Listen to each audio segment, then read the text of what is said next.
जी नमस्कार, सभी का स्वागत है एमआरएम क्लासेज जयपुर के इस डिजिटल प्लेटफॉर्म पर विद्यार्थियों। और जैसा कि आप सभी को पता है, हम लोग अभी राजस्थान का आर्ट एंड कल्चर पढ़ रहे हैं और राजस्थान आर्ट एंड कल्चर में अभी हमारे पास में टॉपिक है राजस्थान के त्यौहार। राजस्थान के त्योहारों को हम पिछले एक वीडियो से पढ़ रहे हैं, आज हमारा दूसरा वीडियो है और अभी एक वीडियो और लगेगा इन्हें पूर्ण होने में। देखो, एक एक घंटे का हमारा ये सेशन होता है और प्रतिदिन हमारी लाइव कक्षा आती है, तो आप लोग इसे ज्वाइन कर लो, जिसमें राजस्थान की विभिन्न प्रतियोगी परीक्षाओं में पूछे जाने वाले सभी प्रश्नों को हम हल करवाते हैं। विस्तार पूर्वक प्रत्येक टॉपिक को पढ़ते हैं हम लोग और बाद में टेस्ट सीरीज के माध्यम से उनके क्वेश्चनों को भी जो है हल करते हैं। देखो, सबसे पहले यदि हम बात करें राजस्थान के त्योहारों में, तो हमने कल पढ़ा था अपने श्रावण महीने के बारे में और फिर पढ़ा था हम लोगों ने भाद्रपद के महीने के बारे में। ये 2 महीने हम लोगों ने पढ़ लिए थे। कल हमने पढ़ा था कि श्रावण महीने का जो शुक्ल पक्ष होता है, उस शुक्ल पक्ष से हमारे त्योहार प्रारंभ होते हैं और श्रावण महीने का जो कृष्ण पक्ष होता है उससे हम त्यौहार नहीं मानते हैं। शुक्ल पक्ष से हमारे त्यौहार प्रारंभ हो जाते हैं। कल हमने विक्रमी संवत के बारे में भी विस्तार से पढ़ा था और चैत्र से हमारा साल प्रारंभ होता है, चैत्र के शुक्ल पक्ष से। ये बात भी हम लोगों ने पढ़ ली थी। आज हम पढ़ रहे हैं कि श्रावण महीने के शुक्ल पक्ष से हमारे त्यौहार प्रारंभ हो जाते हैं। इसको ब्लैक कर लेता हूँ। और कल हमने भाद्रपद के महीने को भी पूर्ण कर लिया था और पूर्णिमा को जो है प्रत्येक महीना प्रारंभ होता है, तो भाद्रपद की जो शुक्ल पक्ष की पूर्णिमा थी उसमें मैंने लास्ट टाइम बताया था कि इस दिन से क्या प्रारंभ हो जाते हैं, श्राद्ध प्रारंभ हो जाते हैं हमारे। और अब भाद्रपद के बाद में अगला महीना आता है अश्विन महीना। कौन सा आता है अभी? अश्विन महीना प्रारंभ हो जाता है और इस अश्विन के बारे में आज से हम पढ़ना प्रारंभ करेंगे। अश्विन और कार्तिक महीने में कौन कौन से हमारे त्योहार आते हैं। देखो, सबसे पहले बात करें कि अश्विन महीने के अंदर कृष्ण पक्ष जो आता है, अश्विन महीने का कृष्ण पक्ष, इस कृष्ण पक्ष को विद्यार्थियों मैंने अभी बताया था कि भाद्रपद की पूर्णिमा से श्राद्ध प्रारंभ हो जाते हैं, तो कृष्ण पक्ष के पूरे 15 दिन तक हमारा क्या चलता है? श्राद्ध चलता है। 15 दिन तक श्राद्ध चलते हैं। हम हमारे बड़े बुढ़ेरों के जो है पुण्य प्राप्त करने के लिए ब्राह्मण एवं कौओं को भोजन करवाते रहते हैं। हालांकि ये बात अलग है कि उस टाइम कौवे भी बड़े समझदार हो जाते हैं और कौवे जहाँ पे अच्छा भोजन मिलता है वहीं पे जाके भोजन करते हैं। हम उनको अच्छे अच्छे पकवान बनाते हैं, छत पे ले जाके रखते हैं, कौवे जी आओ, हमारे जो पूर्वज है उनकी आत्मा को शांति मिले। लेकिन कौवे बड़े होशियार होते हैं बेटे, उन दिनों में वो देखते हैं ऊपर से वैरायटी आसमान से उड़ते हुए, नीचे कोई शीरा लेके खड़ा है तो नहीं, शीरा नहीं खाएंगे। उधर जाके किसी ने गर्मा गर्म पूड़ी, खीर पूड़ी बना रखी है तो भाई खीर पूड़ी खाएंगे। इस तरीके से कौवे भी उन दिनों के अंदर भाव खाने लग जाते हैं, कौवे भी समझ जाते हैं और पूरे 15 दिन तक जो है ये अश्विन कृष्ण पक्ष चलता है। भाई ये बात आपको ध्यान रखनी है। कहते हैं कि इन 15 दिनों के अंदर सिंजिया माता की पूजा करती है बालिकाएं। सिंजिया माता की जो है पूजा की जाती है इन 15 दिनों तक। जो लड़कियां होती है वो सिंजिया माता की पूजा करती है इन 15 दिनों तक। और सांझे बोलते हैं जिन्हें, या सिंजे बोल देते हैं, अलग अलग जगहों पर अलग अलग बोला जाता है इनको। तो इन सिंजों को बनाकर बालिकाएं जो है सिंजिया माता की चढ़ाती है। और ये जो सिंजे होते हैं ये मिट्टी के बने हुए होते हैं। मिट्टी के बने हुए होते हैं, बने होते हैं। इसके अलावा जो महिलाएं होती है वो थंबू दड़ा का व्रत करती है।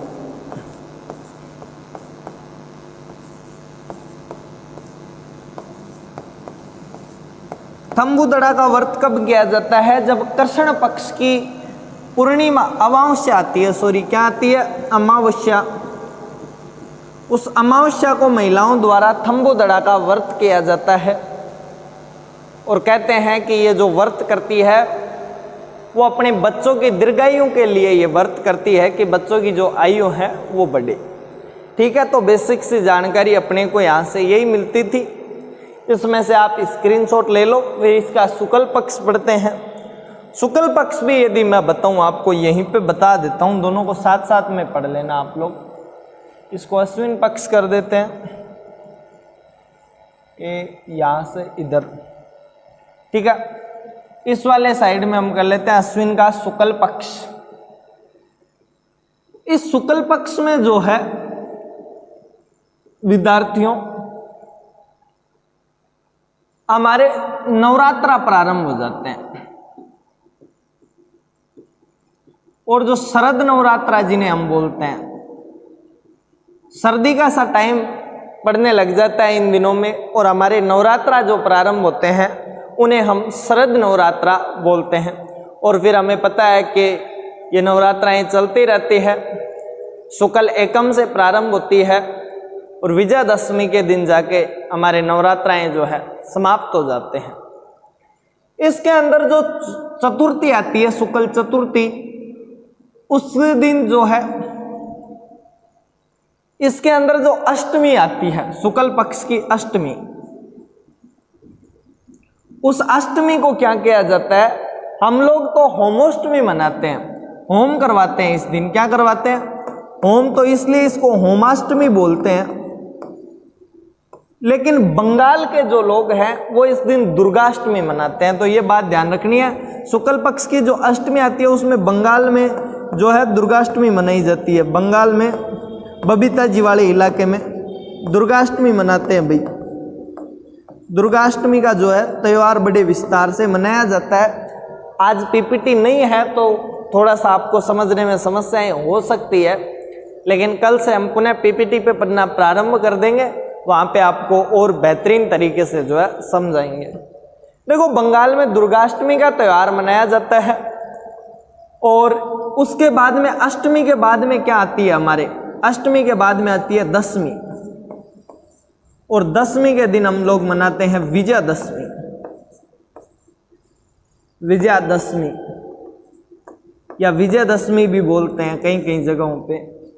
और इस विजयादशमी को हम आसान भाषा में कहें तो इस दिन हम मनाते हैं दशहरा।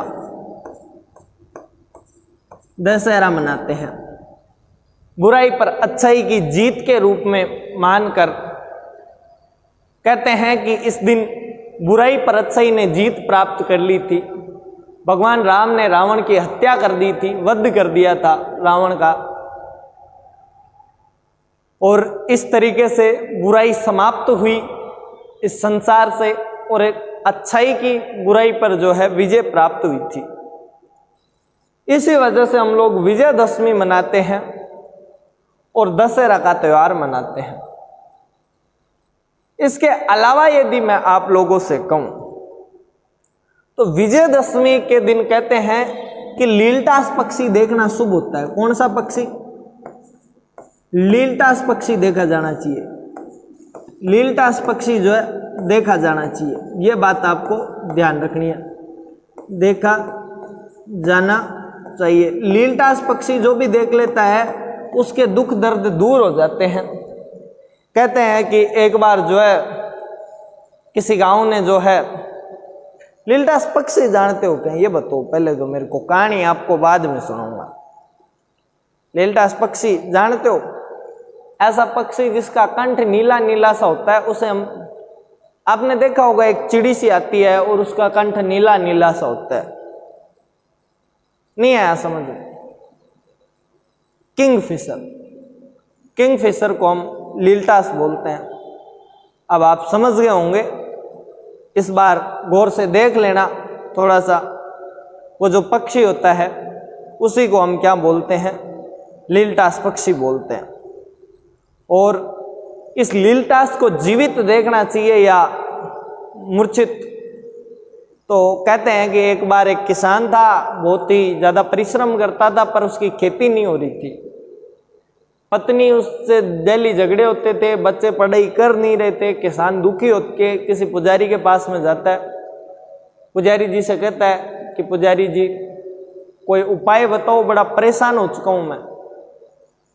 उधर पत्नी लड़ाई करती है, इधर बच्चे पढ़ते नहीं है और खेती तो हो ही नहीं रही है, कुछ बताओ। तो पुजारी जी उसे कहते हैं कि बेटा विजयदशमी के दिन लीलटास पक्षी देख लेना, हो जाएगा काम। किसान ने कहा बस लीलटास पक्षी देखना है क्या? हाँ बस लीलटास पक्षी। किसान विजयदशमी को सुबह उठता है, जंगल में जाता है, पूरे जंगल को छान मार लेता है, लेकिन उसे लीलटास पक्षी नहीं दिखता है। बहुत ही ज्यादा मेहनत की तो मेहनत का फल अच्छा ही मिलता है, मेहनत करने वाले को पुण्य मिलेगा भी मिलेगा। किसान को आगे जाके कहते हैं कि एक मूर्छित मरा हुआ लीलटास मिल जाता है। किसान जाके पास में देखता है तो किसान सोचता है यार जीवित या मूर्छित, अपन ने पूछा ही नहीं पंडित जी से। किसान ने बिना देखे उसको जेब में धर लिया और पंडित जी के पास लेके आ गया। पंडित जी ने कहा देख लिया? उसने कहा पंडित जी एक बात पूछना भूल गया था मैं आपसे कि जिंदा देखना है या मरा हुआ। पंडित जी ने कहा मरा हुआ तो देख ही मत लेना, वरना जो लड़ाई हो रही है ना पत्नी के साथ में वो तलाक में बदल जाएगी। जिस जमीन पे खेती नहीं हो रही वो जमीन बिक जाएगी, और जो बच्चे लड़ाई कर रहे हैं वो बच्चे तेरे को धक्के देके घर से निकाल देंगे। किसान को एक बार टेंशन सी तो हुई, लेकिन किसान ने जेब में से निकाल के लो पंडित जी आप भी देख लो, मेरा तो हो गया सो हो गया, पुण्य आपके लीलटास के चक्कर में, अब आप अपना और कर लो। तो कोई मरा हुआ मत देखना, लीलटास देखो तो विजयदशमी के दिन जीवित लीलटास देखने का जहाँ तक हो प्रयास करना, आपके पोबारा हो जाएंगे भी। तो अब इसमें से आप इसके स्क्रीनशॉट ले लो। एक मैं आपको शुक्ल पक्ष की पूर्णिमा और बता देता हूँ, यहीं पे थोड़ी सी हम बात कर लेते हैं शुक्ल पक्ष की पूर्णिमा की। देखो शुक्ल पक्ष की जो पूर्णिमा होती है इस दिन रास पूर्णिमा बोलते हैं, इसको क्या बोलते हैं? रास पूर्णिमा बोलते हैं। कहते हैं कि अश्विन की जो पूर्णिमा होती है उस दिन चंद्रमा अपने पूर्ण आकार में होता है। चंद्रमा अपनी पूरी 24 कलाओं को जो है पूर्ण कर लेता है, और इस दिन जो भी चांद के नीचे रखी हुई खीर को खाता है उसके आंखें सही हो जाती है। हालांकि मैंने भी साल भर पहले पढ़ा था, तो अभी अश्विन आएगा, अब आ रहा है अपने अगले महीने से प्रारंभ हो जाएगा, तो उस बार अपन भी देख के पहले इस्तेमाल करेंगे, फिर विश्वास करेंगे इस बात पे। तो अपने को कहना है कि चांद का पूर्ण रूप होता है, इसलिए इसको क्या बोलते हैं? रास पूर्णिमा करते हैं, पूर्ण रूप होता है चांद का। यह बात आपको ध्यान रखनी है। अब आप इसका स्क्रीनशॉट ले सकते हैं, फिर हम लोग जो है आगे हमारा कार्तिक मास प्रारंभ हो जाता है उसके बारे में पढ़ेंगे। जल्दी करो।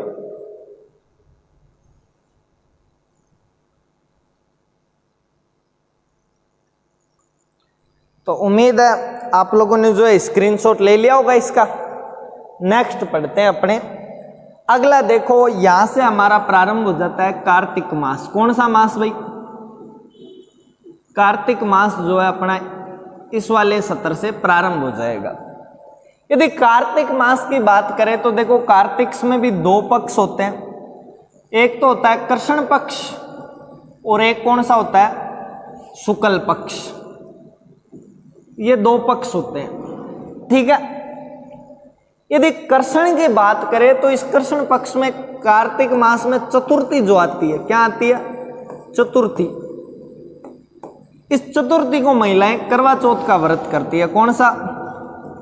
करवा चौथ का व्रत करती है, यह बात आपको ध्यान रखनी है। अब यदि मैं कुछ और बताऊं आपको करवा चौथ के बारे में तो मुझे लगता है फिर वो बड़ी शर्म की बात रहेगी। घर में मम्मियाँ जिनका विवाह हो चुका है वो महिलाएं करवा चौथ का व्रत करती है, और हम सभी को पता है ये व्रत क्यों किया जाता है। ये व्रत किया जाता है पति की लंबी उम्र के लिए। पति की लंबी उम्र के लिए जो है,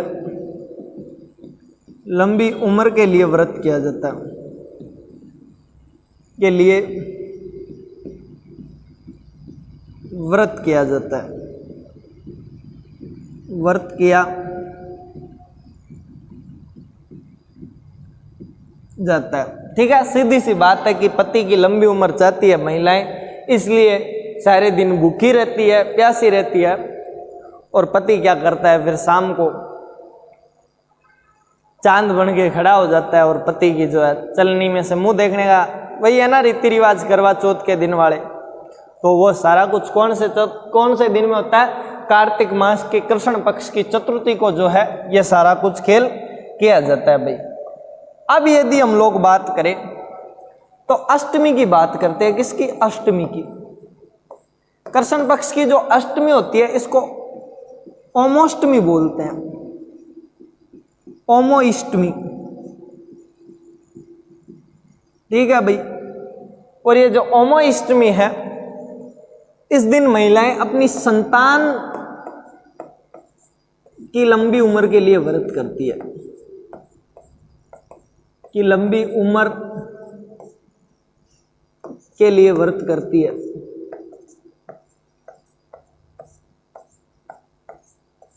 व्रत करती है, सीधी सी और सिंपल सी भाषा के अंदर अपने को ये बात याद रखनी है। ये सारी तो हो गई कृष्ण पक्ष की बातें। कृष्ण पक्ष में कार्तिक, देखो अब अपन लोगों ने कृष्ण पक्ष में अष्टमी तक बात कर ली। अष्टमी के बाद में 5 त्योहार लगातार आते हैं, त्रयोदशी से प्रारंभ हो जाते हैं। कार्तिक मास की कृष्ण पक्ष की त्रयोदशी को हम लोग मनाते हैं धनतेरस। कौन सा त्योहार मनाते हैं? धनतेरस मनाते हैं। और धनतेरस के दिन कहते हैं कि जब देवताओं ने और राक्षसों ने मिलके समुद्र मंथन किया था, तो समुद्र मंथन से सबसे पहले यदि कोई निकले थे तो वो धन्वंतरी, ऋषि धन्वंतरी निकले थे भी। ऋषि धन्वंतरी उसमें से निकले थे। उसके अलावा यदि बात करें विद्यार्थियों, तो इस दिन हम लोग क्या करते हैं, बर्तन खरीदते हैं। बर्तन खरीदते हैं, सीधा सा सिंपल सा काम करते हैं बर्तन खरीदने का, और अपन लोग कुछ भी काम नहीं करते हैं इस दिन। देखो बर्तन इसलिए खरीदे जाते हैं क्योंकि ऋषि धन्वंतरी जब निकले थे तो कहते हैं उनके हाथ में एक कलश था, और उस कलश में सोना चांदी बेहद सारी चीजें थी। और उसी दिन से फिर हमारे लोगों ने भी जो है खरीदना प्रारंभ कर दिया, और बर्तन खरीदने की एक प्रथा प्रारंभ हो गई थी। आज दिन तक हम लोग बर्तन खरीदते हैं। लेकिन अब क्या है, हम लोगों के पास, देख रहे जो, तो अब क्या है, लोग बर्तन की जगह पे गाड़ियां वगैरह खरीदने लग गए हैं। लेकिन मेरी आपसे रिक्वेस्ट है कि गाड़ियां वगैरह भले ही कितनी खरीदना, लेकिन बर्तन जरूर खरीदने हैं। देखो ऋषि धन्वंतरी पहले चिकित्सक माने जाते हैं, और इसी वजह से इनके नाम पे जो एम्बुलेंस चलती है उसको धन्वंतरी बोलते हैं हम, धन्वंतरी एम्बुलेंस। एम्बुलेंस का पूरा नाम होता है धन्वंतरी एम्बुलेंस 108। धनतेरस को यही सारे काम किए जाते हैं। तेरस के बाद में कौन सा आ जाता है, चतुर्दशी। और चतुर्दशी के दिन क्या काम करते हैं हम लोग, इसको ऊपर कर देता हूं मैं। चतुर्दशी के बाद में जो है, चतुर्दशी को हम लोग बोलते हैं रूपदशी। दे यार,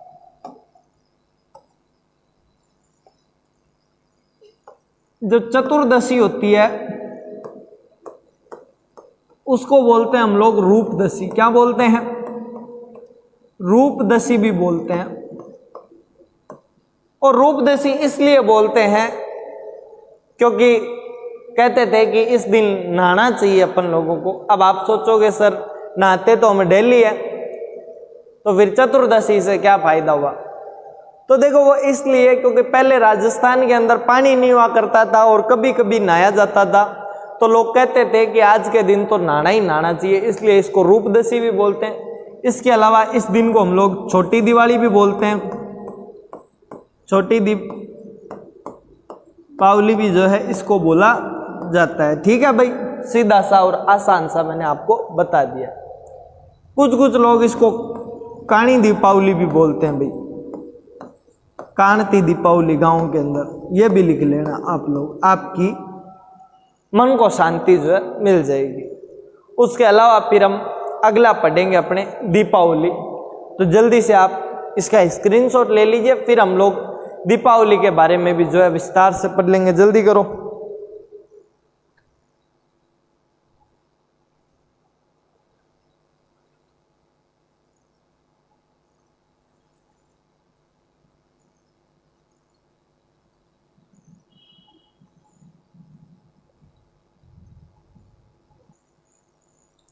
तो मेरे हिसाब से ले लिया होगा आप लोगों ने स्क्रीनशॉट।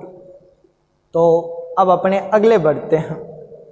देखो उधर अपन ने चतुर्दशी पढ़ ली थी, चतुर्दशी के बाद में आ जाती है अमावस्या कार्तिक पक्ष की, और इस अमावस्या वाले दिन हम लोग मनाते हैं दीपावली। दीपावली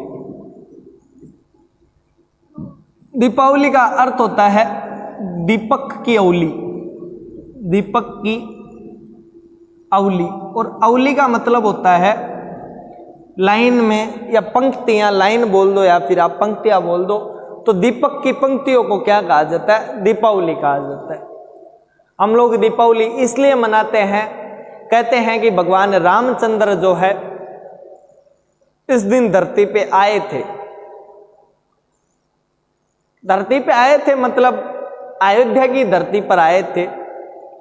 भगवान रामचंद्र रावण का वध करके लंका से लौटे थे। अमावस्या के दिन अंधेरा होता है, तो लोगों ने कहा हम अंधेरा नहीं होने देंगे, आज के दिन अयोध्या में खुशियों के ढोल बजाए जाएंगे, खुशियों के दीपक जलाए जाएंगे। और हुआ भी यही। अमावस्या के दिन जब भगवान राम अयोध्या पहुंचे तो लोगों ने घी के दीपक जलाए थे, इसलिए हम लोग दीपावली जो है मनाते हैं। ये तो बेसिक सा आपको कोई नहीं पूछने वाला इस दिन का, लेकिन यहां पे देखना, इस दिन भगवान महावीर जो जैन धर्म के भगवान है, महावीर, इनका देहांत हुआ, इनकी मृत्यु हुई। और एक दयानंद जो सरस्वती थे, दयानंद सरस्वती की भी जो है, इन दोनों की मृत्यु इसी दिन हुई थी भाई, सेम दिन जो है इन दोनों की मृत्यु हुई थी। दिवाली के दिन इनकी मृत्यु हुई थी। और इसी वजह से जो है जैन समाज इस दिन से वीर निर्वाण संवत चलाता है, वीर निर्वाण संवत चलाता है। हालांकि इस संवत को आजकल कोई नहीं जानता। बरली वाले अभिलेख के अंदर इस संवत के बारे में जानकारी मिलती है। वहाँ हम लोग पढ़ते हैं कि जो वीर निर्वाण संवत है, इसकी वजह से ही बनिए अक्सर दीपावली के दिन अपने बही खातों को जो है बदलने का कार्य करते हैं।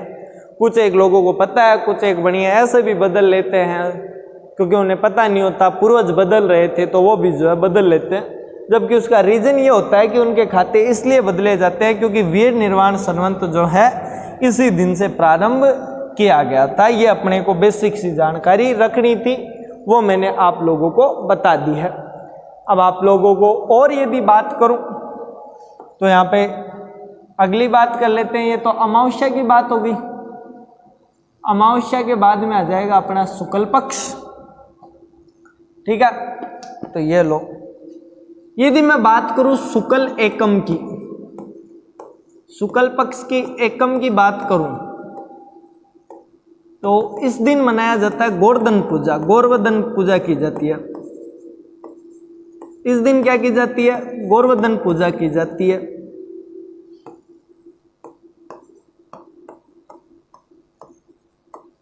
उसके अलावा यदि मैं आपसे बात करूं तो इस दिन अन्नकूट महोत्सव भी मनाया जाता है।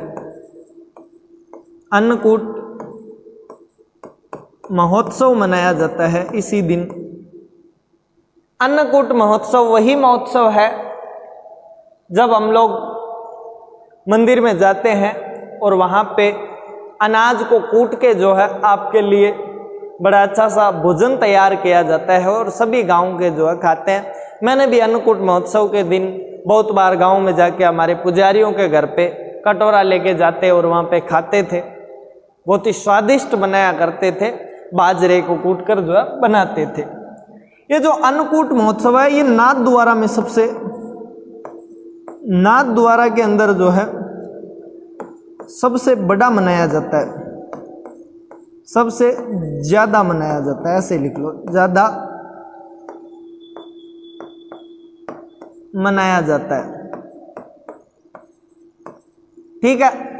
यदि इसकी और मैं बात करूं तो नाथद्वारा में भील जनजाति द्वारा मनाया जाता है। भील जनजाति जो है इसको मनाती है, इसको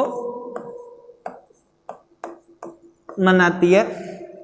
तो ये बात आपको सीधी सी सिंपल सी अच्छे से तरीके में नोट कर लेनी है। आज वाली क्लास में पीपीटी नहीं होने की वजह से अपन ज़्यादा बातें भी नहीं कर रहे हैं और थोड़ी जल्दी भी है, इसलिए मैंने आपको शॉर्ट में थोड़े से पढ़ा दिए हैं। ये जल्दी से पढ़ लो, आप इनको लिख लो अब दोनों को, फिर अपन शुक्ल द्वितीया की बात करेंगे। जल्दी से स्क्रीनशॉट ले लो, लिखने में तो काफ़ी टाइम जाता है, जल्दी करो।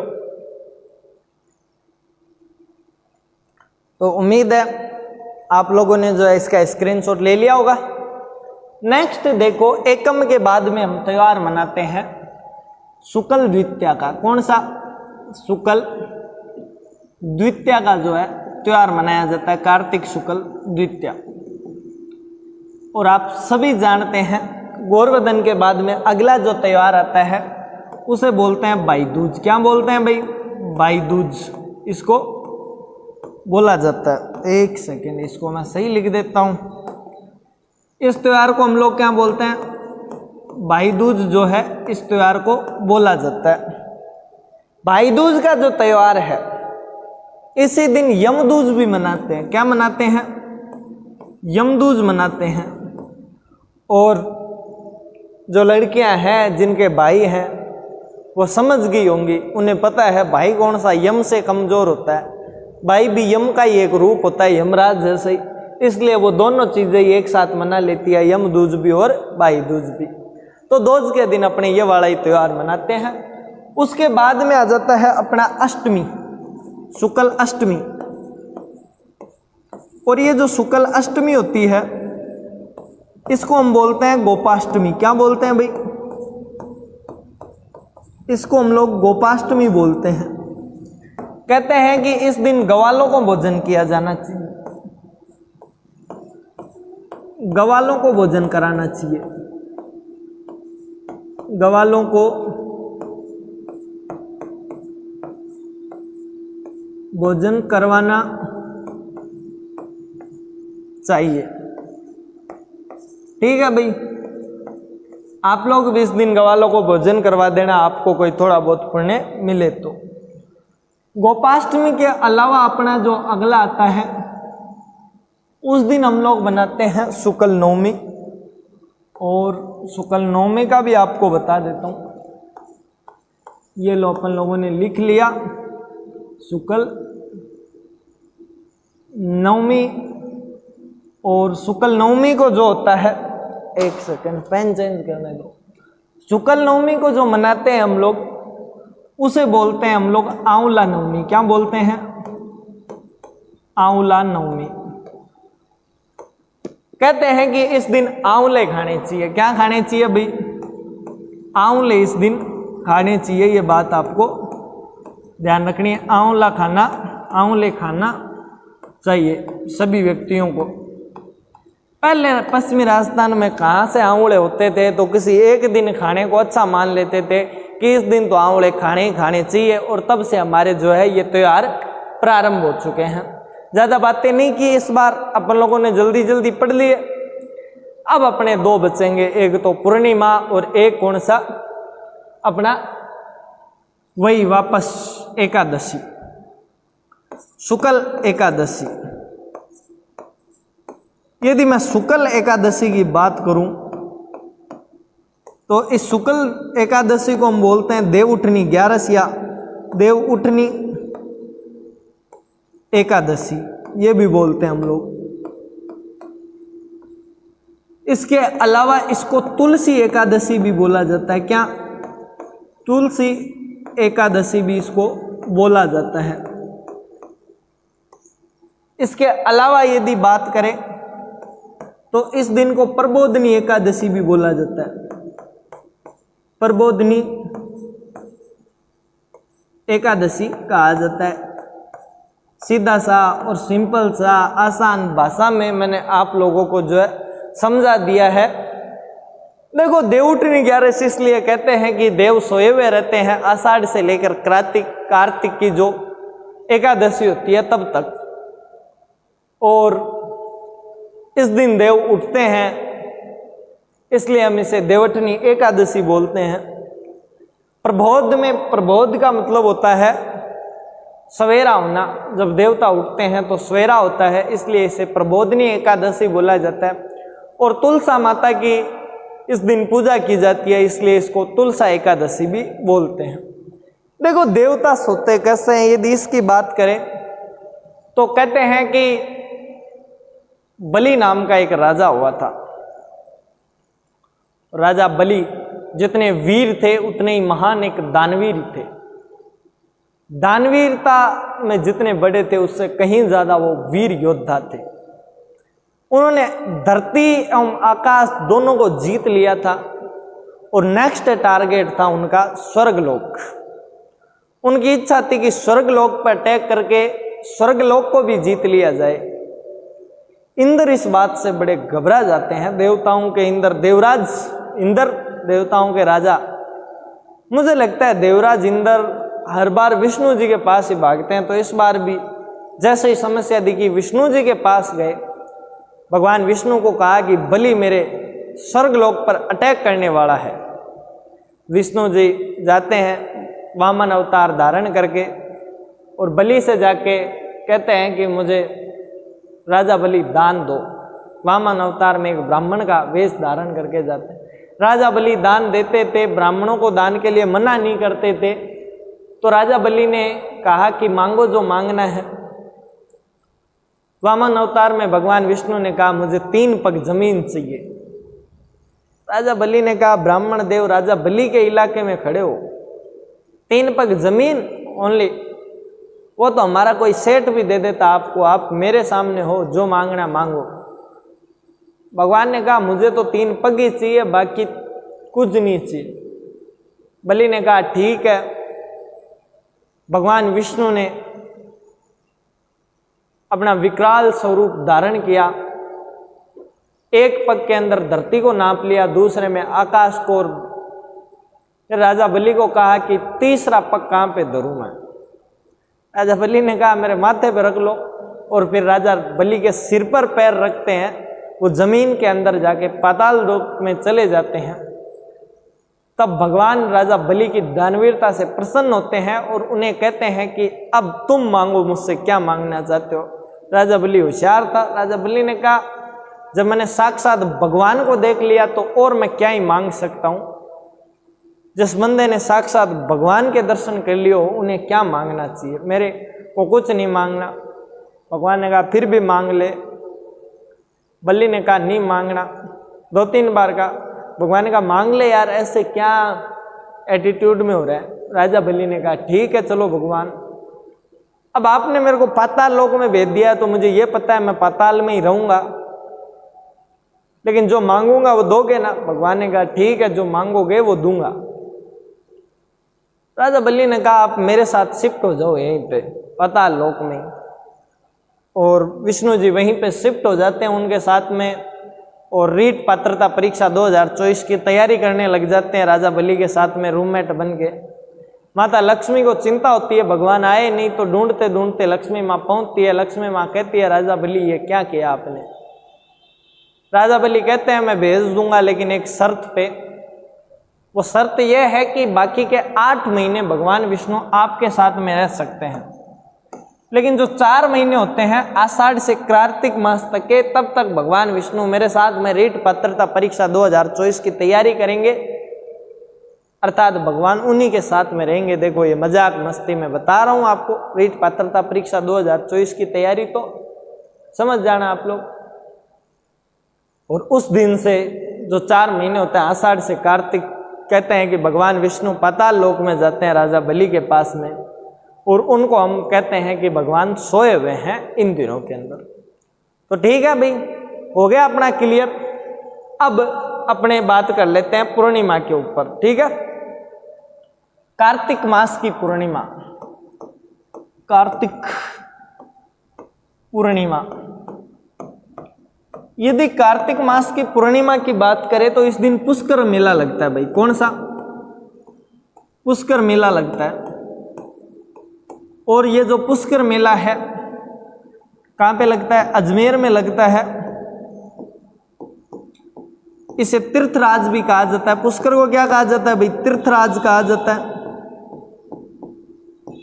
इसके अलावा यदि बात करें तो यहाँ पे कितने घाट है? 52 घाट है। कितने घाट है? 52 घाट है। इसके अलावा आपको बताऊं तो यहाँ पे भगवान ब्रह्मा का मंदिर है, विश्व प्रसिद्ध मंदिर ब्रह्मा जी का, ब्रह्मा मंदिर है। उसके अलावा यदि हम बात करें तो यहाँ पे गायत्री देवी का मंदिर है, गायत्री मंदिर है, माता गायत्री जी का। इनके अलावा ब्रह्मा जी की रूठी हुई पत्नी सावित्री माता का भी यहाँ पे मंदिर है। सावित्री माता मंदिर यहीं पे है। तो इसके अलावा भगवान विष्णु का वराह मंदिर भी यहाँ पे है भाई।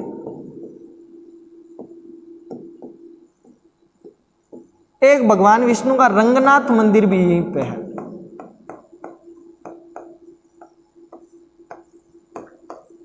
ये सारे मंदिर हैं। और आप कभी पुष्कर जाओ तो उधर से सारे मंदिरों की जो है आप जानकारी ले लेना। इसके अलावा इसी दिन जालारा पाटन में चंद्रभागा पशु मेला लगता है। जालारा पाटन का जो चंद्रभागा पशु मेला है वो भी लगता है।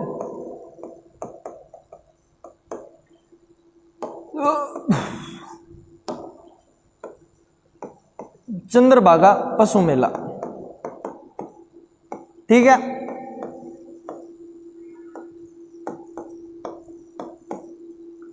कहते हैं कि इस दिन जहां पे जो धाराएं मिलती है, 2 धाराएं, वहां पे मेले लगते हैं। तो जालारा पाटन में लगता है एक रामेश्वरम में मेला लगता है। रामेश्वरम, सवाई माधोपुर के अंदर रामेश्वर नाम की जगह है, वहां पे इनका मेला लगता है।